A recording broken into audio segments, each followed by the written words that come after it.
ನಮಸ್ಕಾರ ಸ್ನೇಹಿತರೆ, ಸದ್ಯಕ್ಕಂತೂ ಭೀಮನ ಬಂಧನವಾಗಿದೆ. ಭೀಮಾ ಅಲಿಯಸ್ ಚೆನ್ನಯ್ಯ ಅವರ ಬಂಧನವಾಗಿದೆ. ಸ್ನೇಹಿತರೆ ನೋಡಿ, ಇದೇ ರೀತಿ ಸುಜಾತ ಭಟ್ ಕೂಡ ಇವತ್ತಲ್ಲ ನಾಳೆ ಅರೆಸ್ಟ್ ಆಗ್ತಾರೆ. ಯಾಕಂದ್ರೆ ಅವರು ಕಟ್ಟಿರೋ ಕತೆ ಖಂಡಿತವಾಗ್ಲೂ ಅಜ್ಜಿ ಕತೆ, ಯಾವುದೇ ರೀತಿ ಫಿಲಮ್ಗಿಂತ ಕಮ್ಮಿ ಇಲ್ಲ. ಸ್ನೇಹಿತರೆ ನೋಡಿ, ಇವತ್ತಲ್ಲ ನಾಳೆ ಖಂಡಿತವಾಗ್ಲೂ ಸಮೀರ್ ಕೂಡ ಅರೆಸ್ಟ್ ಆಗ್ತಾನೆ. ಇದ್ರ ಜೊತೆಯಲ್ಲಿ ಗಿರೀಶ್ ಮಟ್ಟಣ್ಣನವರು ಕೂಡ ಇದು ಯಾವುದರ ಒಂದು ಕೇಸಲ್ಲಿ ಖಂಡಿತ ಅರೆಸ್ಟ್ ಆಗ್ತಾರೆ. ಅದ್ರ ಜೊತೆಯಲ್ಲಿ ಈ ಮಹೇಶ್ ಶೆಟ್ಟಿ, ತಿಮ್ಮರೋಡಿ ಏನಿದ್ದಾರೆ ಅವ್ರ ಮೇಲೆ ಕೂಡ ಇನ್ನೂ ಕೆಲವು ಕೇಸ್ಗಳು ಬೀಳ್ತವೆ, ಖಂಡಿತವಾಗ್ಲೂ ಬಿದ್ದೇ ಬೀಳ್ತವೆ. ಸ್ನೇಹಿತರೆ ನೋಡಿ, ಇದೆಲ್ಲ ಯಾಕೆ ನಡೀತಾ ಇದೆ, ಯಾವಾಗಿಂದ ನಡೀತಾ ಇದೆ ಅಂತ ನಿಮ್ಗೆಲ್ರಿಗೂ ಗೊತ್ತು. ಆದ್ರೂ ನಾನೊಂದು ಸ್ವಲ್ಪ ಹೇಳ್ತೀನಿ, ಪೂರ್ತಿ ಹೇಳಕ್ ಹೋಗಲ್ಲ. ಯಾವಾಗ ಧರ್ಮಸ್ಥಳ ಪ್ರಕರಣ ಶುರುವಾಯ್ತು ಅಂದ್ರೆ ಭೀಮ ಬಂದಾಗ ಅವನು ಊತಿಟ್ಟಿದ್ದೀನಿ 106 ಶವ, ಈ ಗುಂಡಿಗಳನ್ನ ಅಗದ್ರೆ ಸಿಗುತ್ತೆ ಅಂತ ಹೇಳ್ದ, ಅಲ್ಲಿಂದ ಶುರುವಾಗುತ್ತೆ ಈ ಪ್ರಕರಣಗಳು.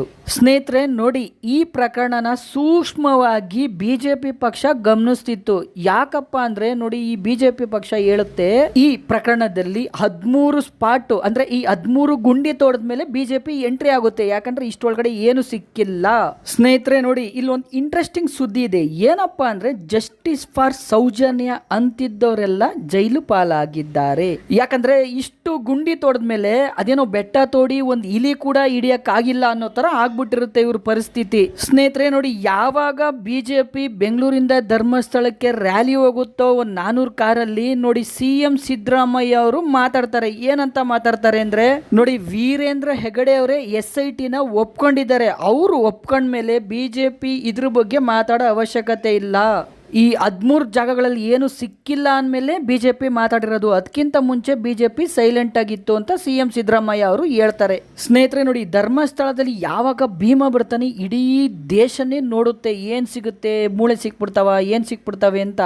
SIT ಇಂದ ಅಧಿಕೃತ ಪ್ರಕಟಣೆ ಬಂದಿಲ್ಲ ಅಂದ್ರೂ ಕೂಡ ಕೆಲವು ಸ್ಯಾಟಲೈಟ್ ಚಾನೆಲ್ಗಳು ಏನು ಸಿಕ್ಕಿಲ್ಲ, ಒಂದು ನಾಯಿ ಮೂಳೆ ಕೂಡ ಸಿಕ್ಕಿಲ್ಲ ಧರ್ಮಸ್ಥಳದಲ್ಲಿ ಅಗ್ಗದ ಮೇಲೆ ಅಂತ ಹೇಳ್ತವೆ. ಅದನ್ನೇ ಸಿಎಂ ಸಿದ್ದರಾಮಯ್ಯ ಅವರು ಕೂಡ ಹೇಳ್ತಾರೆ, ಏನು ಸಿಕ್ಕಿಲ್ಲ. ಸಿಎಂ ಸಿದ್ದರಾಮಯ್ಯ ಅವರೇ ಹೇಳಿದ್ಮೇಲೆ ಖಂಡಿತ ಅಲ್ಲಿ ಏನು ಇರಲ್ಲ, ಯಾಕಂದ್ರೆ ಅವರು ಹೆಚ್ಚಿನ ಮಾಹಿತಿ ತಗೊಂಡೇ ಹೇಳಿರ್ತಾರೆ. ಆದರೆ SIT ಇವತ್ತವರೆಗೂ ಅಧಿಕೃತ ಪ್ರಕಟಣೆ ಕೊಟ್ಟಿಲ್ಲ. ಇವರೇ ಮಾತಾಡಿದ್ಮೇಲೆ, ಸಿಎಂ ಅವರೇ ಮಾತಾಡಿದ್ಮೇಲೆ SI ಅಧಿಕೃತ ಪ್ರಕಟಣೆ ಏನಿರುತ್ತೆ ಅಂತ ನಮ್ಗೆಲ್ರಿಗೂ ಗೊತ್ತಾಗಿದೆ. ಸ್ನೇಹಿತರೆ ಇಷ್ಟೇ ನೋಡಿ, ಧರ್ಮಸ್ಥಳ ಕ್ಷೇತ್ರ ಪವಿತ್ರವಾದ ಕ್ಷೇತ್ರ. ಈ ಕ್ಷೇತ್ರದ ಮೇಲೆ ಯಾರು ಏನೇ ಹೇಳಿದ್ರು ಮಂಜುನಾಥ ಸ್ವಾಮಿ ಖಂಡಿತವಾಗ್ಲೂ ಕ್ಷಮಿಸಲ್ಲ ಅವ್ರನ್ನ.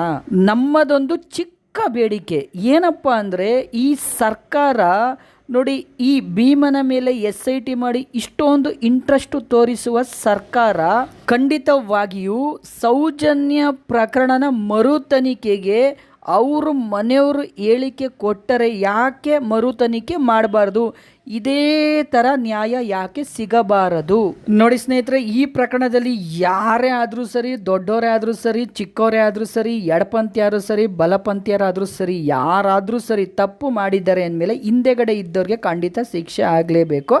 ಶಿಕ್ಷೆ ಆಗೇ ಆಗುತ್ತೆ ಅನ್ನೋ ನಂಬಿಕೆ ನಮಗಿದೆ. ಸ್ನೇಹಿತರೆ ನೋಡಿ, ಸತತ 10-12 ವರ್ಷಗಳಿಂದ ಸೌಜನ್ಯ ಪರ ನ್ಯಾಯ ಕೇಳ್ತಾ ಇದ್ದಾರೆ.